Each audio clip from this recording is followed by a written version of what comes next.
حال ہی میں ایک کتاب چھپی ہے، ڈاکٹر سید رضوان علی ندوی، وہ محقق ہیں تاریخ کے، انہوں نے بڑی تاریخی تحقیق کے بعد جو باتیں بیان کی ہیں وہ میں آپ کے سامنے رکھ رہا ہوں۔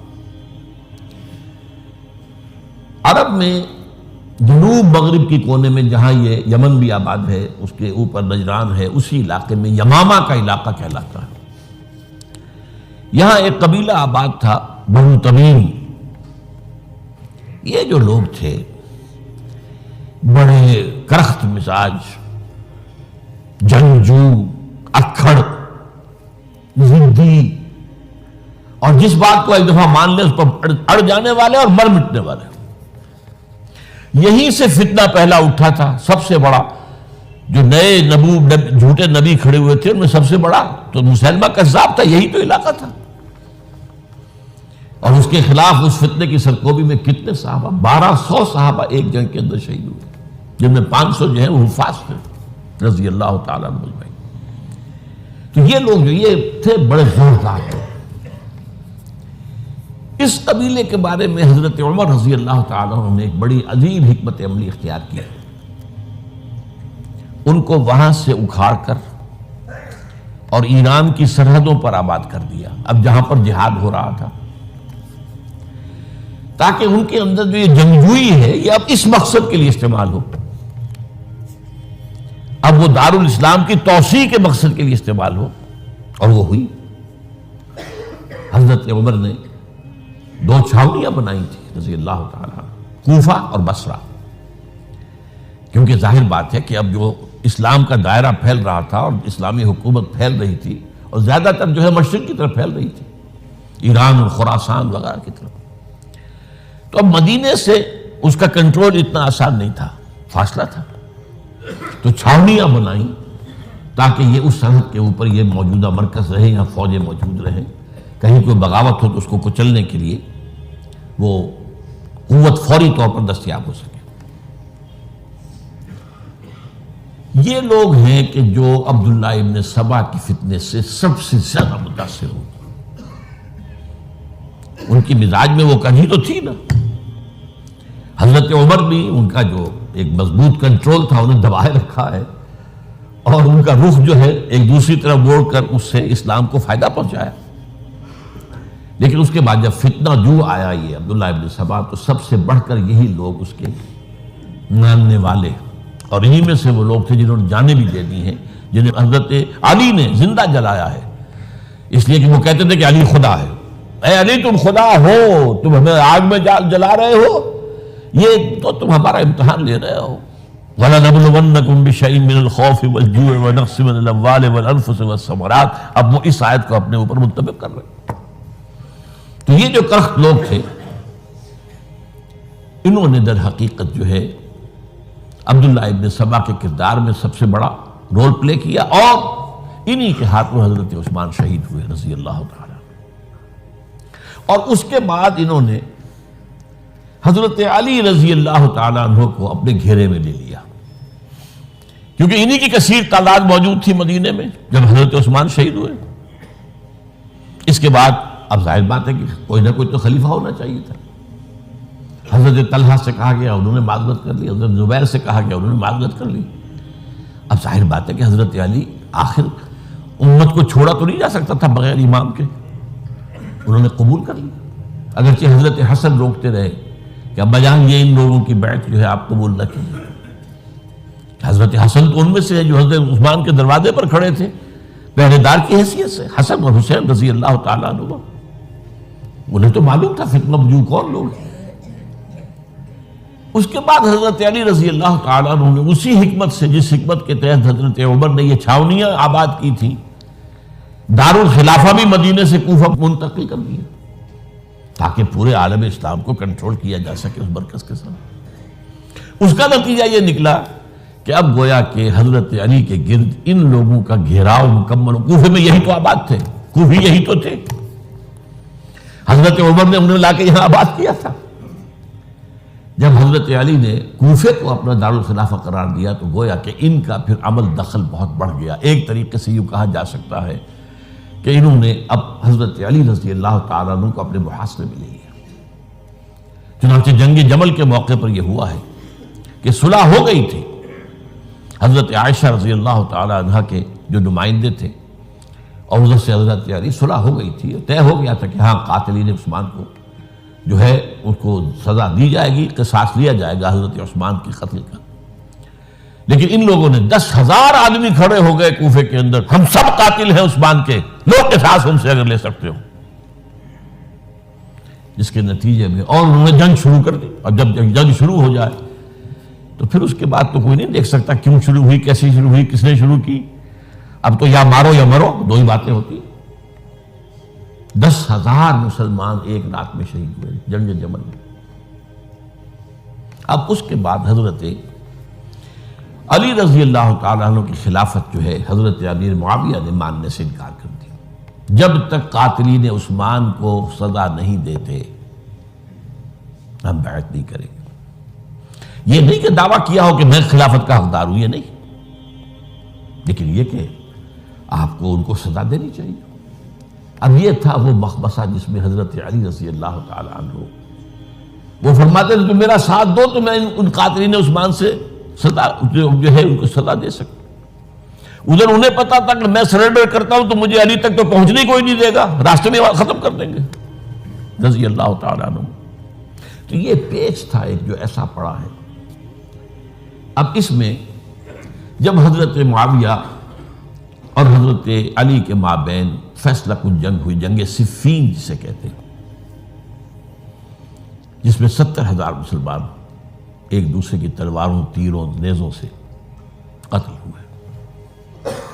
اس موقع پر حضرت معاویہ کی طرف سے ایک آفر آئی. قرآن مجید کو نیزے پر اٹھا کر لوگوں نے کہا کہ یہ خونریزی بند کر دو، ہم قرآن کا فیصلہ ماننے کو تیار ہیں. حضرت علی دیکھ رہے تھے کہ یہ اصل میں میری فتح کو شکست سے بدلنے کا پروگرام ہے. تقریباً فتح میری ہو چکی ہے، لیکن یہ جو طبقہ تھا یہ ان کا نہیں، بڑی ٹھیک بات کہہ رہے ہیں، وہ مانیے ان کی بات، جنگ بند کی. انہوں نے ہی یہی لوگ تھے جنہوں نے مجبور کیا حضرت علی کو کہ وہ تحکیم پر رضامند ہو جائے. اس کے بعد تحکیم میں جو معاملہ ہوا، حضرت علی حضرت عبداللہ ابن عباس کو اپنی طرف سے حاکم بنانا چاہتے تھے، یہ اڑ گئے نہیں. یہ اڑ جانے والے لوگ، اور یہی اصل قوت تھے، وہاں ساری طاقت تو انہیں کی تھی. تو انہوں نے ابو موسیٰ اشعری کو اپنی طرف سے مقررہ، وہ بہت نرم خو آدمی تھے، انہیں بناؤ. بہرحال جو بھی بات طے ہوئی، اب تاریخ کی روایتوں میں اختلاف ہو سکتا ہے. کہا یہ جاتا ہے کہ طے تو یہ ہوا تھا حکمین کے مابین، ادھر سے ابو موسیٰ اشعری، ادھر سے عمرو بن العاص رضی اللہ تعالی عنہما، کہ آپ اپنے جو کلائنٹ ہیں حضرت علی، آپ انہیں معزول کر دیجئے، میں معاویہ کو معزول کر دیتا ہوں، پھر جو ہے مسلمان فیصلہ کر لیں کسی اور کی عبادت. انہوں نے کھڑے ہو کے کہہ دیا میں علی کو معزول کرتا ہوں، اور عمرو بن العاص نے کہا کہ میں معاویہ کو قائم کرتا ہوں. اب یہ ہے روایت، واللہ عالم اس میں کتنا سچ ہے کتنا جھوٹ ہے. میں کوئی مورخ نہیں ہوں، میں کوئی تاریخ کا محقق نہیں ہوں. اس کے بعد جو ہے اب یہ لوگ انہوں نے کہا کہ مانیے تحکیم کو، اور جب انہوں نے حضرت علی نے اس تحکیم کے فیصلے کو ماننے سے انکار کیا تو باغی ہو گئے، حضرت علی کو کافر قرار دیا، اور جا کر ایک جگہ پر حرورہ ایک جگہ تھی وہاں پر جا کے جمع ہو گئے، جتھا بندی کی بہت بڑی طاقت پر وہاں کری. انہوں نے طے کیا کہ علی بھی کافر ہو گیا، معاویہ بھی کافر ہو گیا، عمرو بن العاص بھی کافر ہو گئے، سب کافر ہیں. حضرت علی کی طرف سے ایک گئے سفیر ان سے بات کرنے کے لیے، تو انہوں نے کہا تم نے تو کہا تھا کہ تحکیم کو تسلیم کرو، کہ ہاں ہم نے گناہ کیا تھا، کفر کیا تھا، ہم توبہ کی ہم نے. اگر علی بھی مان لے کہ میں نے مان کر کفر کیا تھا، اب میں توبہ کرتا ہوں، تو ہم ان کی بات مان لیں گے. اب حضرت علی اس طرح کا جھوٹ کیسے بولتے؟ انہوں نے تو کوئی کفر نہیں کیا تھا. بہرحال انہوں نے پھر بھی نرمی برتی کہ دیکھو اگر تم کوئی خونریزی نہیں کرو گے، فساد نہیں مچاؤ گے، تو میں تمہیں کچھ نہیں کہوں گا. لیکن وہ اپنی ان شرارتوں سے بعد نہیں آئے. تو پھر تیسری جو بڑی جنگ ہوئی ہے ان جنگوں میں، جنگ نہروان کہلاتی ہے. حضرت علی کی جنگ خوارج کے ساتھ، جس میں 4000 خارجی جو ہے وہ قتل ہوئے۔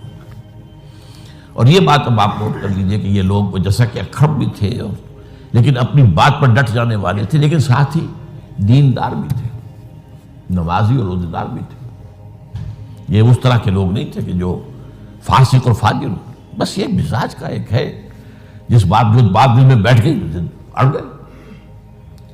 تو یہ اصل میں انہوں نے پھر فیصلہ کیا کہ اور تو ہمارے بس میں اب کچھ نہیں ہے، ان تینوں کو قتل کر دیا جائے، علی کو بھی اور معاویہ کو بھی اور عمرو بن العاص کو بھی۔ تو ایک جگہ ان کی سازش ہوئی، 3 آدمی معین ہو گئے، ایک ہی وقت کا طے فیصلہ ہو گیا، فلاں تاریخ کو فجر کے وقت تم جاؤ، وہ تم کوفے کی جامع مسجد میں، جب علی نماز جماعت کرا رہے ہو خنجر مارو انہیں۔ اور یہ اس کا نام ابن ملجم تھا، خارجی، یہ وہی لوگ بنو تمیم کے لوگ۔ دوسرا جو تھا وہ دمشق میں حضرت معاویہ کو قتل کرنے، شہید کرنے کے لیے پہنچ گیا۔ تیسرا مصر پہنچ گیا حضرت عمرو بن العاص کو۔ اب یہ بات اللہ کی طرف سے ہے، یہ تو اس کی مشیت ہے، اس کا فیصلہ ہے۔ حضرت علی پر وار کارگر ہوا، اب شہید ہو گئے۔ حضرت معاویہ پر وہ وار ذرا اوچھا پڑا، زخمی تو ہوئے لیکن آپ کی جان بچ گئی۔ عمرو بن العاص اس روز مسجد میں کسی معذوری کی وجہ سے، عذر کی وجہ سے فجر میں آئی نہیں سکے، لہذا حضرت علی کی شہادت ہو گئی۔ اب یہ ہے اصل پس منظر، کن لوگوں نے کیا شہید، اصل میں وہ سمجھ لینے کی بات ہے۔ یہ خوارج نے شہید کیا، لیکن خوارج کا فتنہ سبائی فتنے ہی کا آف شوٹ ہے، اسی کے ذیل میں ہے، اسی کی ایک شاخ ہے، اسی کا ایک نتیجہ ہے۔ یہ خوارج جو ہے بعد میں بھی ان کی مسلسل جو ہے وہ جنگیں رہی ہیں۔ بہرحال اس صورتحال کو یہ سمجھ لیجئے کہ یہ خلفائے ثلاثہ رضی اللہ تعالی عنہ، حضرت عمر شہید، عثمان شہید، علی شہید۔ عجیب بات ہے کہ تینوں کا نام عین سے شروع ہوتا ہے، عمر عین سے، عثمان عین سے، علی عین سے، تینوں شہید ہوئے ہیں۔ لیکن یہ کہ یہ ہے تاریخی پس منظر۔ اب اس کے بعد میں صرف آپ کو چند اشارے دوں گا، میں نہیں چاہتا کہ اس سے آگے کوئی تفصیل سے گفتگو ہو۔ حضرت علی کی شہادت کے بعد لوگوں نے، جبکہ ابھی حضرت علی زخمی تھے، انتقال نہیں ہوا تھا، آپ سے پوچھا کہ ہم حسن کے ہاتھ پر بیعت کر لیں رضی اللہ تعالیٰ۔ آپ نے فرمایا نہ میں تمہیں اس کا حکم دیتا ہوں اور نہ روکتا ہوں، یہ تمہارا معاملہ ہے، امر المسلمین ہے، مسلمان فیصلہ کر لیں جس کو چاہیں۔ چنانچہ حضرت حسن رضی اللہ تعالیٰ عنہ کے ہاتھ پر بیعت ہو گئی۔ اب معاملہ ٹھہرا حضرت حسن اور حضرت معاویہ کے مابین۔ 6 ماہ خلافت رہی ہے حضرت حسن کی رضی اللہ تعالیٰ، اور میں انہیں 5واں خلیفہ راشد مانتا ہوں۔ ابو بکر، عمر، عثمان، علی، حسن، انہوں نے کوئی اپنی قوت سے خلافت حاصل نہیں کی تھی، بلکہ مسلمانوں نے انہیں خلیفہ بنایا تھا۔ لیکن یہ اس قدر صلح جو انسان تھے، بہت نرم طبیعت کے انسان، جب انہوں نے دیکھا کہ یہ تو پھر خوریزی کا معاملہ ہو رہا ہے، ابھی معاویہ کے پاس 40,000 کا لشکر تھا، ان کے پاس بھی بڑا لشکر موجود تھا، بلکہ 40,000 ان کے پاس تھا، حضرت معاویہ کے پاس اس سے بڑا تھا۔ انہوں نے صلح کر لی حضرت معاویہ سے رضی اللہ تعالیٰ، اور وہ حدیث ان کے حق میں جو ہے پیشن گوئی تھی وہ پوری ہو گئی کہ حضور نے فرمایا تھا میرا یہ بیٹا مسلمانوں کے 2 گروہوں کے مابین صلح کرائے گا۔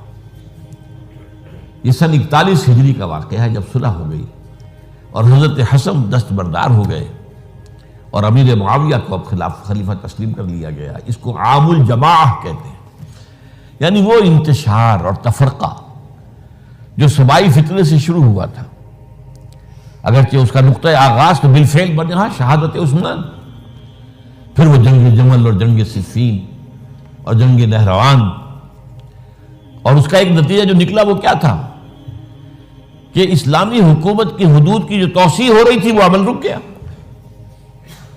وہ تو خلفائے ثلاثہ، اب یہ ثلاثہ میں گن رہا ہوں، حضرت ابوبکر، حضرت عمر، حضرت عثمان، ان کے دور میں ساری توسیع ہوئی، فتوحات ہوئی۔ حضرت علی کا دور جو ہے سارا خانہ جنگی کی نظر ہو گیا.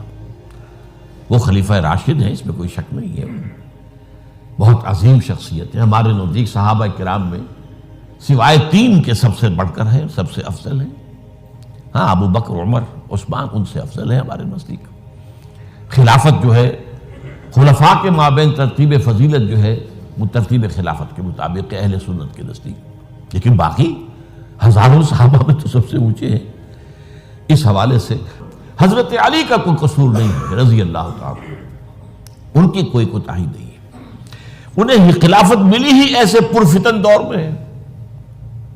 اگر کہنا جو ہے اگرچہ روکا گیا ہے کہ یہ کلمہ لو مت استعمال کیا کرو، اگر یوں ہوتا تو یوں ہو جاتا، لیکن یہ کہ بہرحال ہمارا سوچنے کا ایک انداز ہے. اگر حضرت علی کو اول دور میں خلافت ملی ہوتی تو ان کے کچھ اور نتائج اور ہوتے. اب یہ پرفتن دور کے اندر خلافت ملی، خانہ جنگی ہو رہی، اور جو حالات میں نے آپ کو بتائے ہیں، ظاہر بات ہے کہ وہ دور جتنا نہ ذرائع آمد و رفت ایسے تھے، نہ ذرائع مواصلات ایسے تھے، نہ کمیونیکیشنز ایسی تھیں. وہ تو یوں سمجھیے کہ دارالخلافہ کے اندر کے حالات جو ہیں بس وہیں پر فیصلہ ہو رہا تھا. یا پہلے مدینے میں ہوا، حضرت عثمان شہید ہوئے، اور یا پھر کوفے میں ہو گیا. وہ تو اصل جو بھی طاقت اس مرکز کے اندر جس کے پاس طاقت تھی، اسی نے جو بھی اپنا فیصلہ ہے وہ منگوا لیا. بہرحال یہ جو حضرت حسن نے مصالحت کی ہے، جس کی بنا پر ہم تو انہیں سلام کرتے ہیں، ان کا احترام کرتے ہیں. انہوں نے خانہ جنگی ختم کی، فساد جو ہے اس کی جڑ کاٹ دی، تعامل جماعت ہو گیا، اب امن ہو گیا. اور نوٹ کیجئے اس کے بعد 20 برس تک امیر معاویہ کی حکومت رہی ہے. 20 برس اور کامل امن رہا ہے.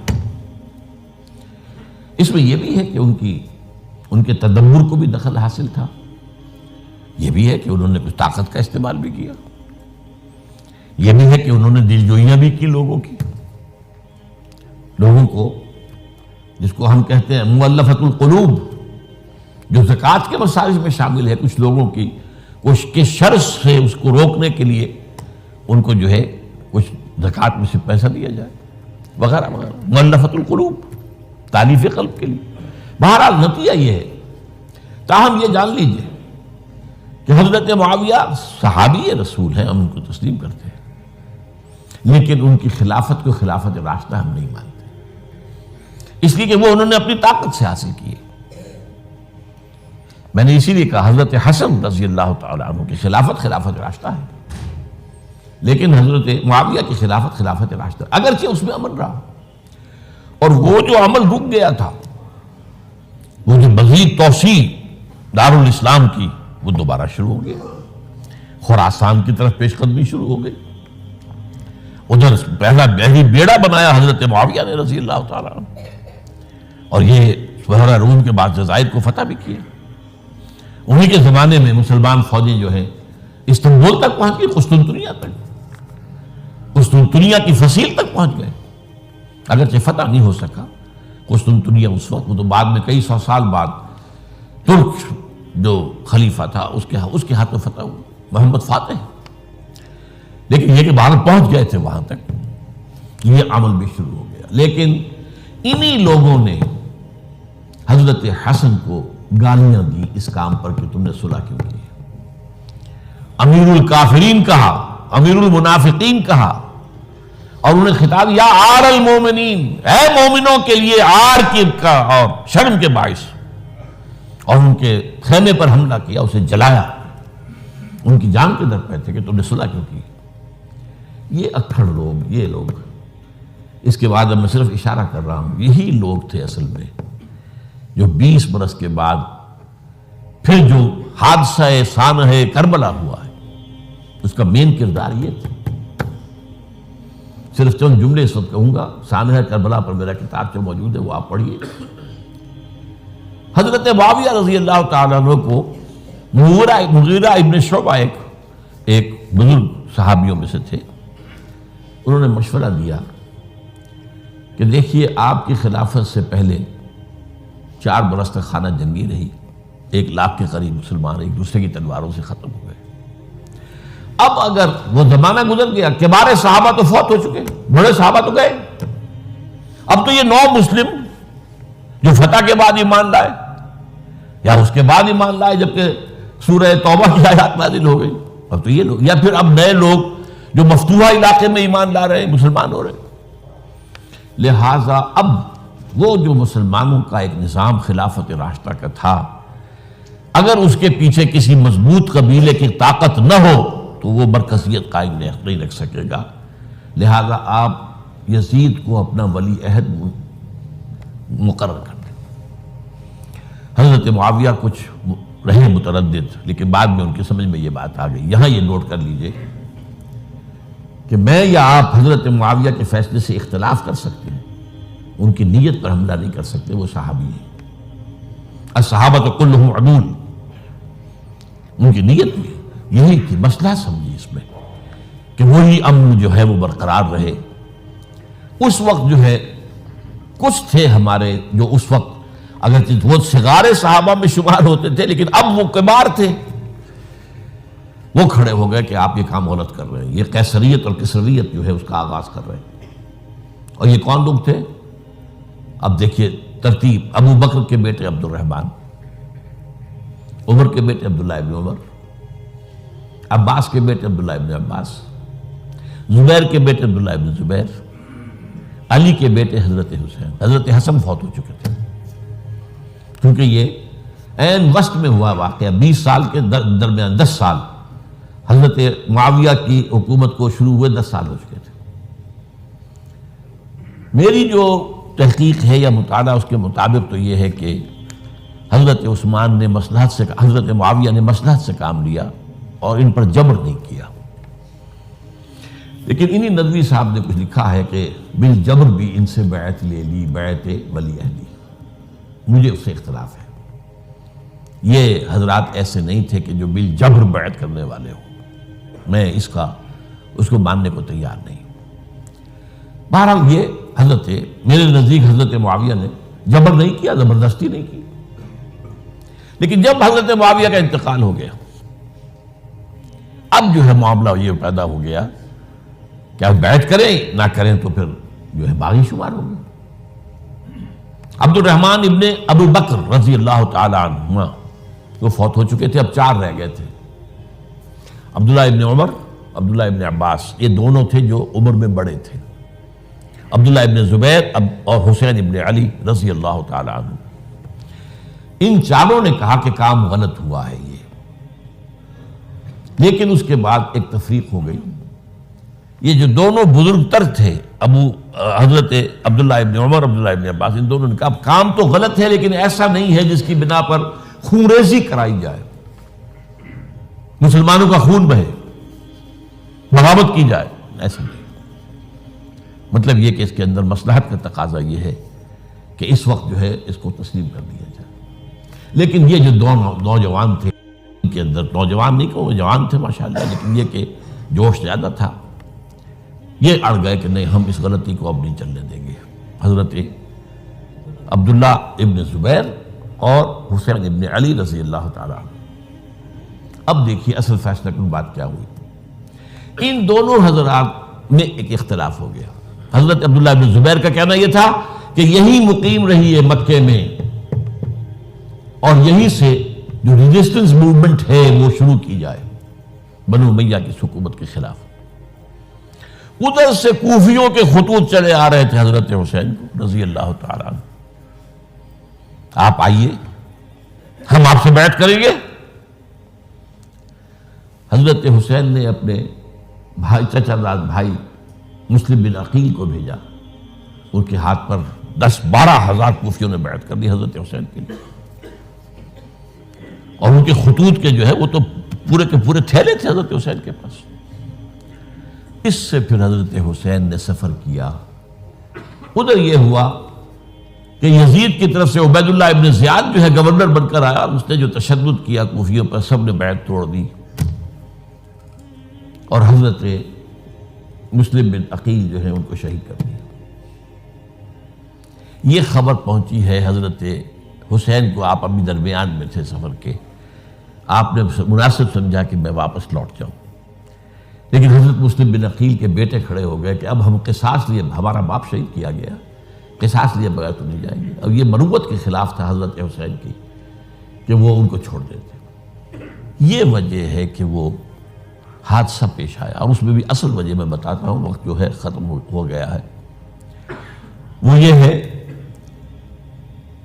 کہ حضرت حسین نے جب وہ لشکر تھا کوفیوں کا، کوفی تو آئے تھے نا، وہی کوفی جنہوں نے بیعت کی تھی، وہی بیعت توڑنے والے تھے، وہی لشکر میں آئے تھے حضرت حسین کے خلاف۔ حضرت حسین نے وہاں میدان جنگ میں اعلان کیا، دیکھو فلاں ابن فلاں، یہ تمہارا خط ہے کہ نہیں، تم نے مجھے بلایا، دیکھو فلاں ابن فلاں، تم نے مجھے دعوت دی تھی کہ نہیں، یہ دیکھو میرے پاس تمہارے خطوط جو ہیں تھیلے بھرے ہوئے موجود ہیں۔ اب انہیں اندیشہ یہ ہوا کہ اگر حضرت حسین کو کسی طرح بھی یزید تک پہنچ جانے دیا گیا تو ہمارا جو ہے بانڈا پھوٹ جائے گا، پھر ہماری خیر نہیں۔ ورنہ حضرت حسین نے کہا تھا، دیکھو یا مجھے واپس جانے دو، یا مجھے سرحدوں کی طرف جانے دو، میں کفار کے ساتھ جہاد کرتے ہوئے اپنی زندگی صرف کر دوں گا، یا مجھے یزید کے پاس جانے دو، میں اس کے ساتھ اپنا معاملہ کر لوں۔ انہوں نے کہا کہ اگر یزید تک ان کی رسائی ہو گئی تو پھر ہماری خیر نہیں۔ تو انہوں نے نہ صرف یہ کہ شہید کیا، وہی کوفی، وہی بنو تمیم کے لوگ، وہی اکھڑ، انہوں نے نہ صرف یہ کہ شہید کیا بلکہ پھر خیموں کو آگ لگائی۔ کیوں لگائی؟ تاکہ وہ جو ڈاکومنٹری پروف تھا ان کے خلاف وہ ختم ہو جائے، ورنہ آگ لگانے کی کیا ضرورت تھی؟ انہوں نے اور تو کوئی نہیں کیا، یعنی وہ کام تو نہیں کیا کہ جو کسی مفتون کے ساتھ کیا جاتا ہے۔ حضرت حسین کے بیٹے بیمار تھے، حضرت علی بن حسین زین العابدین رحمت اللہ علیہ، انہیں شہید تو نہیں کیا۔ جو خواتین تھیں جو ان کی کوئی بے حرمتی نہیں کی۔ یہ نہیں کہا کہ اب یہ تو جیسے کہ خوارج کہتے تھے جو مسلمان کافر ہو گئے، مسلمان ہیں ان کے نزدیک کافر ہیں، ان کی بیویاں بھی حلال ہیں ہم پر، وہ تو کنیزیں ہیں، پھر حاصلہ یہ تو نہیں کیا۔ خیمے جلائے اس لیے ہے کہ وہ جو ثبوت تھا ان کے خلاف وہ ختم ہو جائے۔ یہ حادثہ فاجعہ بھی در حقیقت اسی سلسلہ سبائیہ، وہ فتنہ جو ہے اسی کا اس کی ایک کڑی ہے۔ یہ ہے وہ ہماری تاریخ کے جو ہمارا صدر اول ہے، اس میں جو یہ شہادتیں ہوئی ہیں ان کا تاریخی پس منظر۔ آج اسی پر اکتفا کر رہا ہوں۔ اقول قولی ھذا واستغفر اللہ لی ولکم ولسائر